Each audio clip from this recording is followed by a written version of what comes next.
I know for Ina that was extremely useful. She probably learned more by reading all those papers, right? And your paper's probably going to be one of the better ones now. So good. So friendly reminder, your final is ultimately due next Wednesday. That means you can turn it in before that, is what I'm getting at. You can go make all those corrections and finish the things you wanted to do. But friendly reminder, you turn it in two forms. Hard copy and digital. Again, you can just email it or attach it or whatever. But yeah, the deadline you've had all semester will be next Wednesday. Okay, I think I have 2 clicker questions. It's been a while. Let's get those out and begin with that.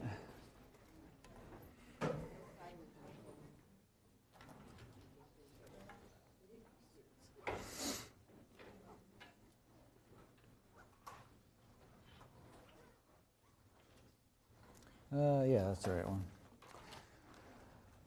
Yeah, it was spring break and tests and review, and it's been a while. So as you're getting them out and logging in, we started on the waves. Vibration. The source of all waves is a vibration. Something's wiggling or repeating. If it travels through space, you get a wave. A wiggle in time and space. I know, some of you are going, be quiet, I'm trying to do this. I'm just giving you info because we wait longer than normal on the first questions. Oh, yeah, you actually want to vote.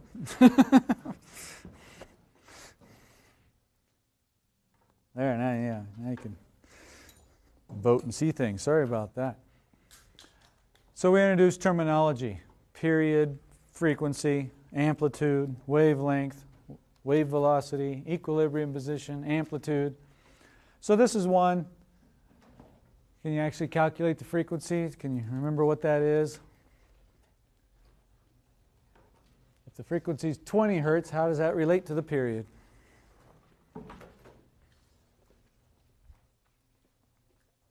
Looks like the majority. Oh, yes? It's channel 41. Are you on channel 41?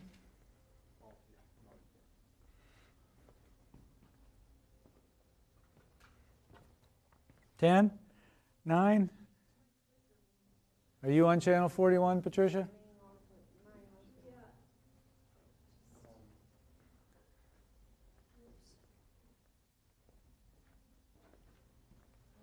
All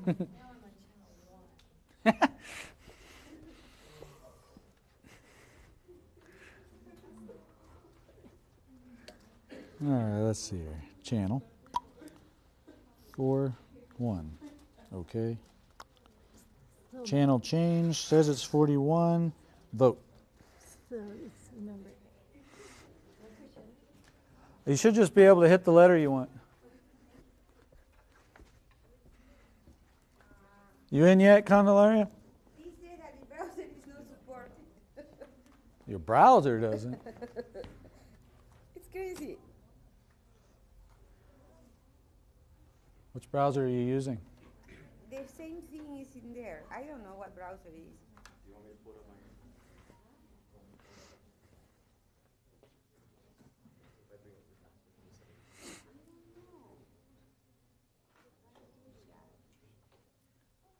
Well, you can, I know you were here, Candelaria, for this one. All right, most of you are claiming A. That's correct. Frequency and period are inversely proportional. So if it takes 20 Hertz, another way I think of, Hertz might be a new term for you, so another way to remember frequency is cycles per second. It's an inverse second. The seconds will be in the denominator. That's the denominator is the period. It's 1 over the period. So this is 20 cycles per second. That means it repeats 20 times every second. So how long does it take to complete one cycle? 1/20th of a second, which is the period. How long that takes.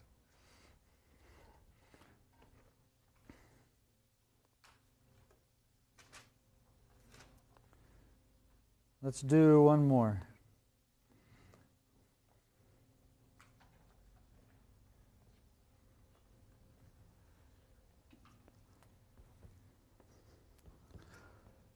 Make sure you at least get this relationship between frequency and period, since if you don't, it'll kind of be a bummer through the rest of the homework.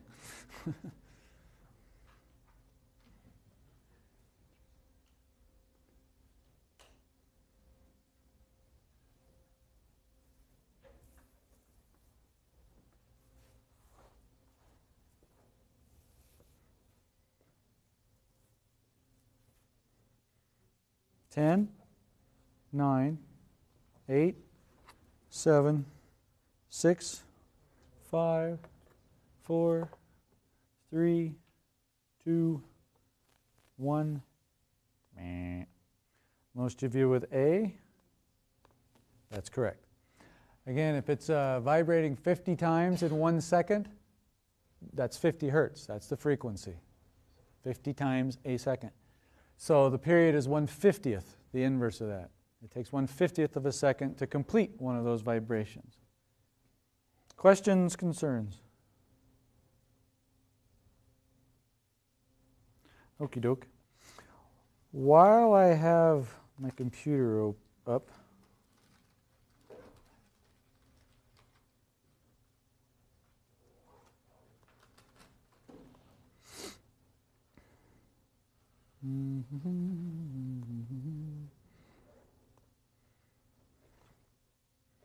show you a few pictures, because since they can draw better and quicker than I can on the board.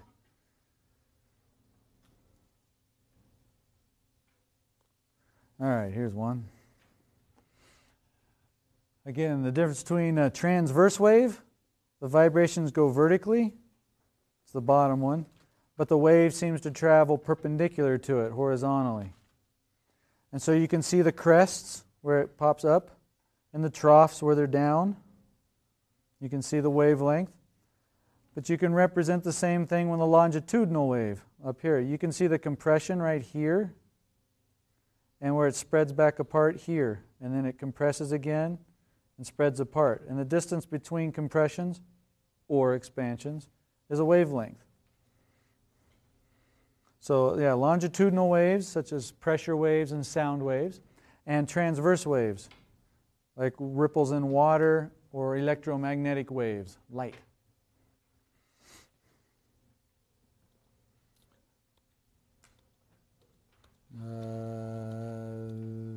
Okay, not ready for the others yet. Groovy.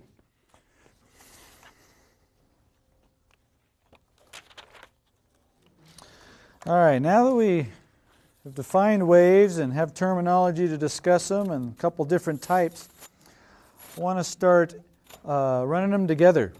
Matter doesn't like to share space. You know, if I run into you, we're going to have an issue.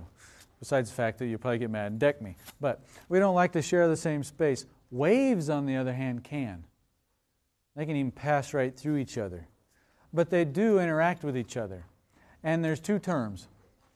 Superposition. Superposition. It's when their two positions are superimposed on top of each other. That's any time two waves, or more than one wave, are in the same spot at the same time. There's a superposition of them. How they interact depends on their state, their phase. You know, whether the wave is trying to vibrate up or down, sideways, to the left or to the right. And what about the other wave? And that's how they can interfere or not, depending on that. So, here's a little picture.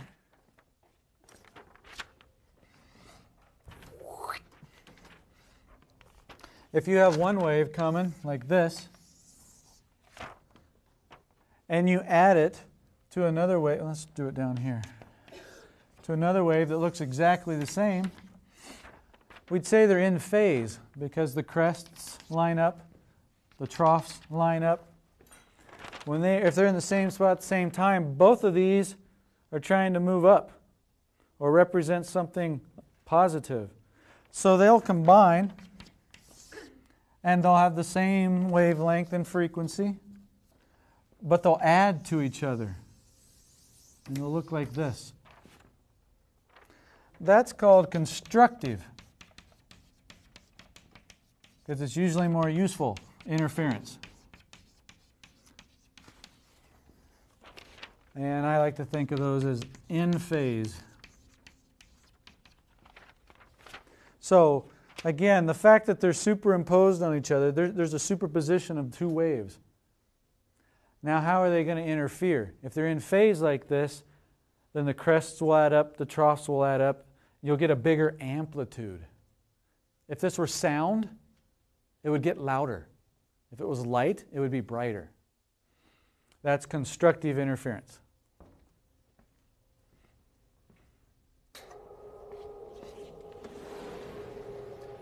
Now, if the wave was the other way, like that,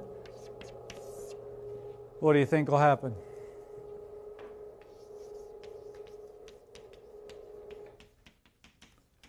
They're going to kind of cancel each other out. This one's trying to do something to that side, this one's doing the opposite effect. When you add them together, you'll get this. No amplitude. That's destructive interference. That's when they're out of phase. When you got a bump up, the other one is a bump down. It's like you got a crest here and a trough there, and the two, what they're both trying to do to the rope or the string or the sound is in opposite directions. So the net effect is zero. They cancel. That is exactly how sound canceling headphones work. Now you get perfect destructive interference when the waves are perfectly identical. Because if this has a certain amplitude and this has the exact same amplitude in the opposite direction, they'll exactly cancel out. Often though, you'll get two waves that are slightly different. And depending on their phase, they could add or not. Let's say this wave was a little shorter, like this. They're still out of phase, correct? When one's up, the other's down in this position in time. But this one doesn't move it as far down as this one moves it up. But it would still cancel a little of that. If you added these together, a big plus a little negative, it might look like this. Not as big as this one, because that's had some canceling effect. We still call that destructive interference. It's just not a perfect cancellation. Again, if this were sound, you wouldn't hear, it wouldn't be as loud. If it was light, it wouldn't be as bright. Yeah, and those headphones, they use this electronics. They detect the incoming wave, and it emits the same wave out of phase, perfectly out of phase with it, so that they can cancel. So you can hear your own music instead of what's trying to impede you. They're a clever invention. You've also might have seen this with dead spots. Any of you audiophiles out there with your speaker system? You got your surround sound entertainment center, and there's that perfect spot. Well, the perfect spot for most people that claim, it's subjective, is this. Let's say with the reflections and everything, by the time they get to your head, if they're in phase and adding to each other, they enhance, and you get constructive interference. It'll be louder.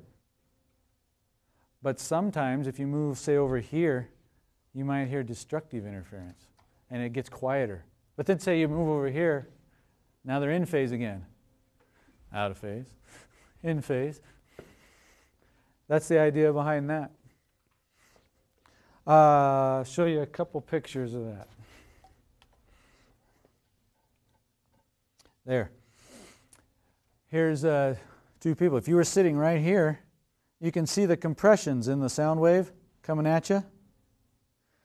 Right here, from both speakers, the compression is hitting you at the same time. They're in phase. So that would be constructive interference. And you would actually hear more sound there. It'd be louder. As opposed to over here on the right, letter B. Here the compression from the left reaches you when the expansion from the right reaches you. See, the compression's not quite there? So those are out of phase. Make sense? Here's another way to see that. So here's two speakers at the top. You're sitting here. Sound waves come. There's the wave fronts. They're coming, they're coming, they're coming. They're about to get to you. Boom. You hear sound. And here's the amplitude of the sound. You're in phase. Together, together, together, together. If you shift to the side, maybe here. Let's see what happens. Sound waves come from both sources, but notice it takes a longer path from the one on the left. You're a little farther away from it. So by the time the wave gets to you, it's out of phase with the wave from the other speaker. You see purple, green, purple, green, purple, green. It's like one is up, one is down, one is up while the other's down.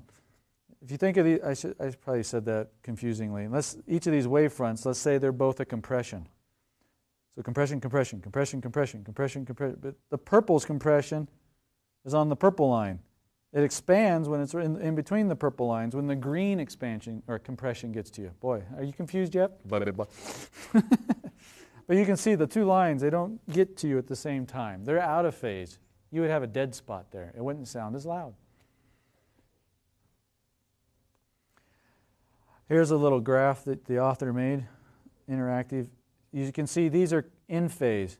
This wave and this wave. If they were to pass through each other at the same time, they would add together, and you can see the amplitude larger here.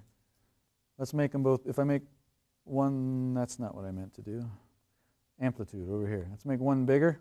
You can see the result gets bigger because they still add to each other, and the result is still bigger than both of these. It's the combination. If you make that one bigger, the result gets bigger. Now let's shift them out of phase. Watch the green one, the second one. Shifting it, and you can see the superposition. They're starting to interfere, but now it's destructive interference. They're pretty much out of phase with each other. You can go back in phase. Out of phase, in phase. Now, if these two waves had different wavelengths or different frequencies, let's say this one is a lower frequency. It would be vibrating more slowly. It's got a longer wavelength. They still add to each other. They still superimpose on top of each other. There's still a superposition. And at times they interfere differently. Look here. This one, the crest is up, and here it's mostly up. So they add together, and you get a big sound there. But over here, this wave is at 0, and this one's negative, so it goes down a little bit. How about what's happening right here? They're more canceling than adding. That's because this one's mostly down when that one's mostly up. So if you had a bunch of different sounds at the same time, you might get a funky looking wave. But that's the resultant wave of all the wavelengths superimposing on top of each other due to this interference. Questions?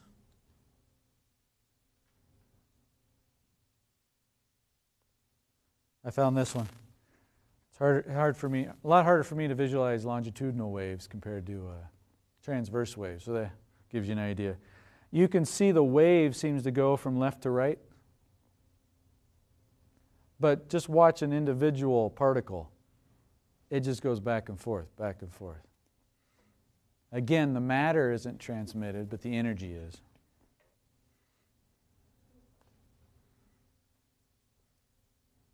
Let's look at this relationship between velocity, wavelength, and frequency. I'm coming right back to this, but it was this formula. Wave speed, distance divided by time. So the wavelength is the distance over the period.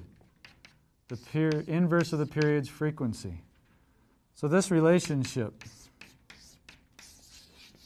can guide our thinking to understand lots of waves. Here is a little leaf, something going on some water waves passing by it. It goes up and down as the wave comes by. The speed of the wave traveling from left to right is given. It's 0.4 meters per second. It says down here. The wavelength is a half a meter. That's the distance between a crest and a crest, or a trough and a trough. about that long. And you can see the amplitude. It goes up from the equilibrium position. It goes down from the equilibrium position. Given all that, it calculates the frequency. If the water is traveling that fast, let me rephrase that. If the water wave is traveling that fast, the water itself is just going up and down, but the wave is traveling 0.4 meters per second, and it's this big of a wave, then that is the frequency through that relationship, 0.8 hertz. It goes up and down 0.8 times. That also means the wave passes by 0.8 times every second. What should happen if I increase the wavelength? Let's make it a longer wave. What will change?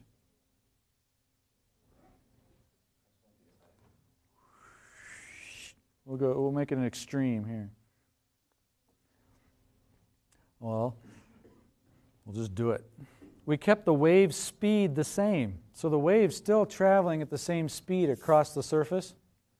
I think you can see that. But the waves are longer. It has more distance to travel. So it takes longer to go up and down for that complete wave to have passed by you. Do you see that the frequency decreased to 0.18 hertz? Right here? So you're going up and down at a lot slower rate.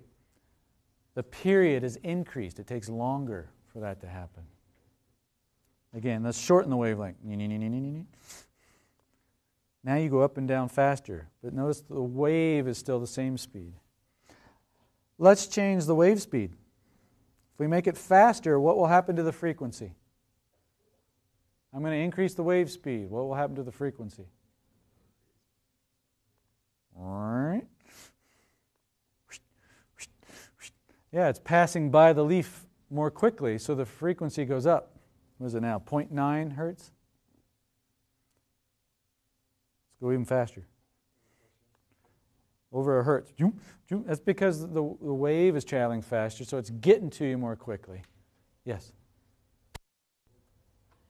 Does this apply to any kind of wave? This applies to any kind of wave. Okay, because I'm thinking you're probably going to get to that, but that kind of confused me from the book because it looks different. My wave machine? Yeah. What confuses you about it? In the book sheet, there's a picture of a lady. It looks like she's twisting it.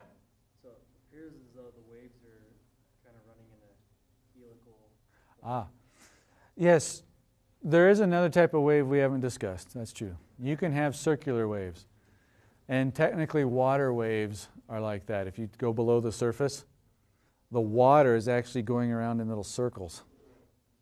On the surface, we just see transverse waves. And our book, and I agree, we weren't going to complicate things. But yes, circular waves. Well, you could think of the second hand as a wave if you want. It just goes around. It's not, because it's not traveling through space. But let's say we were to throw the clock. Then it goes around, right? And you'd see the spiral throughout. I'll give another example with my slinky spring thing. I can wiggle it up and down. Like I also rotate it around. Everything still applies. You still have frequency and period, same relationship. You still have a wave speed, same relationship. You have amplitudes, interference, and superposition. So yeah, it works for all waves. So remember this relationship. If you adjust one thing, wavelength, frequency, or wave speed, something else has to give to compensate. Here, we made the water wave come by faster. That means the frequency you go up and down increased.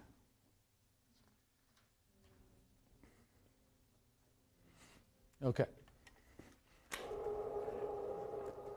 Let's do these now. Let's do this one first. So, that doesn't look as bright as it could be.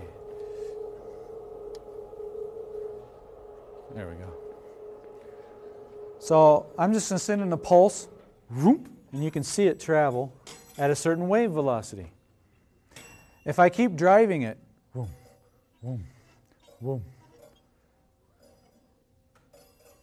you can create this thing called a standing wave.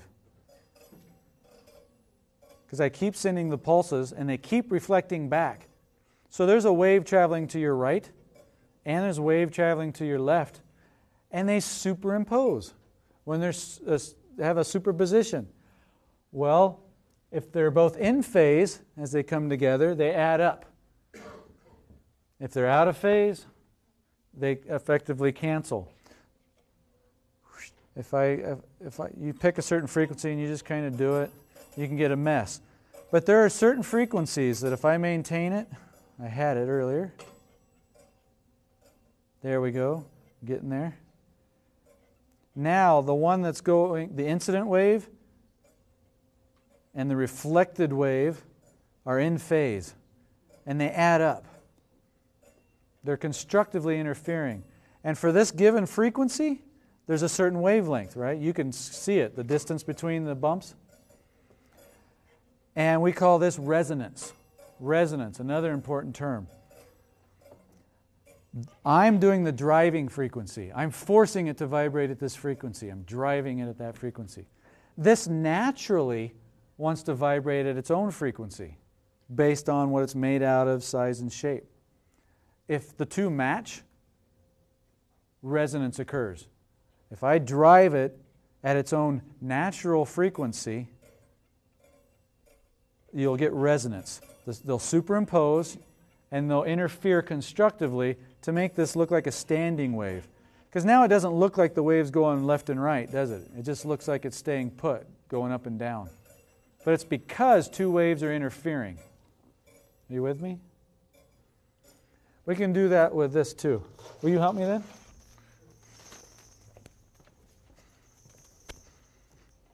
I'll have you grab this side of the wave spring.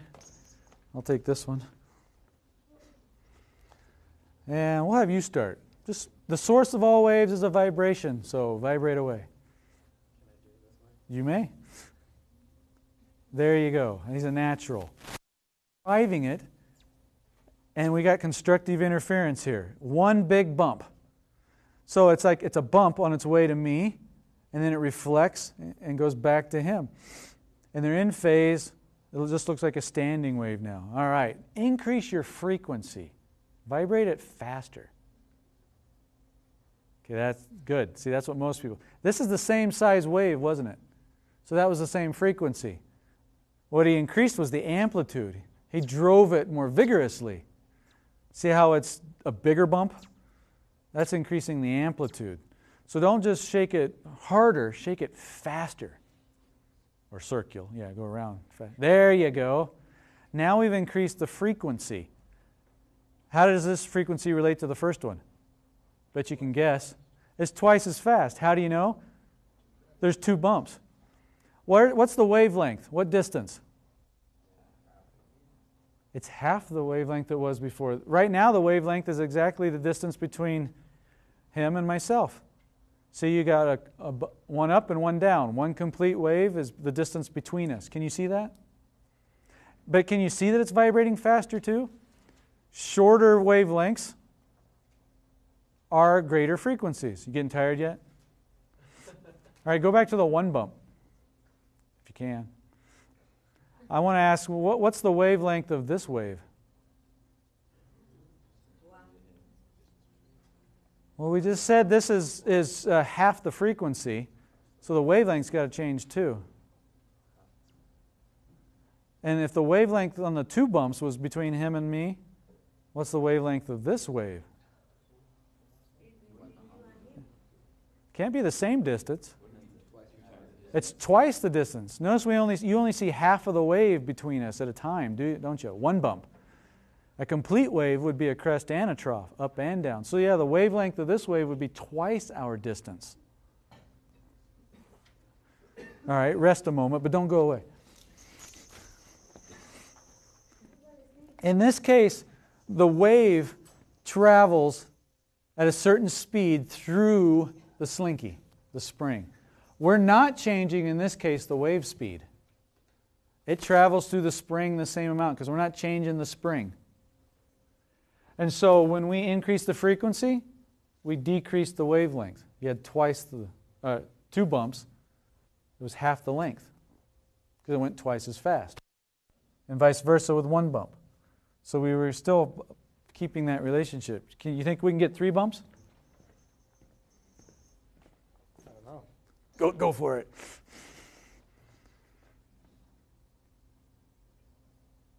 There's the 2. So we're going to vibrate fast. There. Oh, yeah. How many bumps do we have? 4. Yeah, so this is 4 times as fast as the 1 bump version. Can you see the wavelength is a fourth the distance also? It's half the distance between he and I. He and me. Him and me. Jeez. Great. All of these are standing waves, and they're all at resonance. Certain things want to vibrate at certain frequencies. All right, I'll let you pause. If you go at a frequency in between, I'm trying to vibrate, you get kind of a mess. They're still superimposing, but sometimes they're in phase, sometimes they're out. When you drive it at a certain frequency that it naturally wants to resonate at, you'll get the standing waves. That was the 3 conditions we saw, the 1 bump, 2 bump, and 4 bump. But it can do lots of them. What if we... You can see it's vibrating a lot faster. If this were sound, this would be a higher note, because it's vibrating faster. It'd be a higher pitch. Oops, it gets tearing. But yeah, I can make it transverse, and I can make it circular. Shorter waves. Yeah, the ones that are bigger waves vibrate more slowly and have longer wavelengths. If they were sound, they would sound lower. Yeah, you're laughing, but you'll remember this. All right, give him a hand. Thank you very much.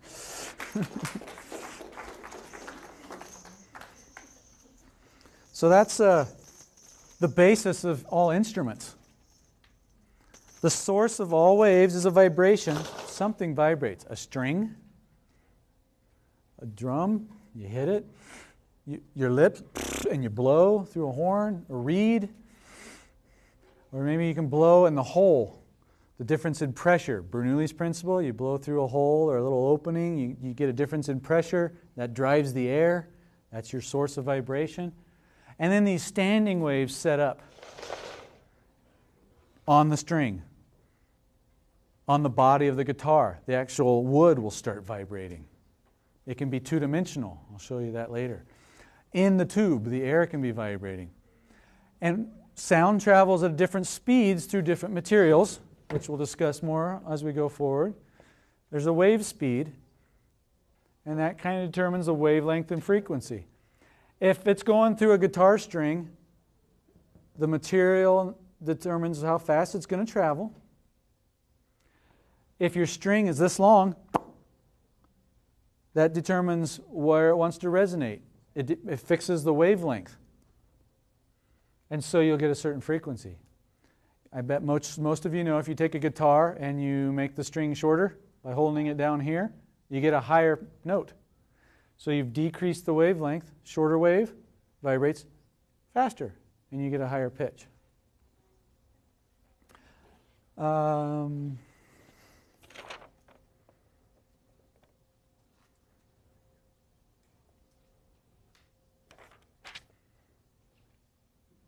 that's good. I meant to cover Doppler effect today. I didn't get to it. That's fine, because we did other stuff. Let me add then. Yeah, I'll draw it. You had this case. You had this case. Here's another one. And whee. These are called nodes. They're places of minimal displacement from the equilibrium position. There's a picture of this in your book. Because in the standing wave, those spots don't look like they're moving. No displacement. That's how I remember it. These are called antinodes, the opposite. That's where the material is vibrating the most displacement from the equilibrium position. There's one here and here, here and here and here, and here and here and here and there. So you can see in our cases that we did with 1 bump, you had 2 nodes at the ends and an antinode in the middle. When he was doing 4 bumps, we had 1, 2, 3, 4, 5 places where they were nodes, and 4 places where it was the bumps we saw, the antinodes. And again, this is a lower or longer wavelength and a lower frequency. Shorter wavelength, higher frequency. All guided by our equation. Questions?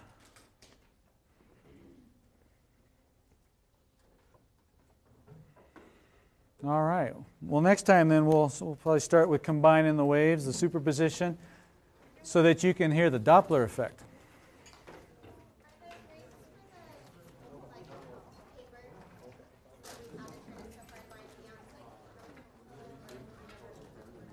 On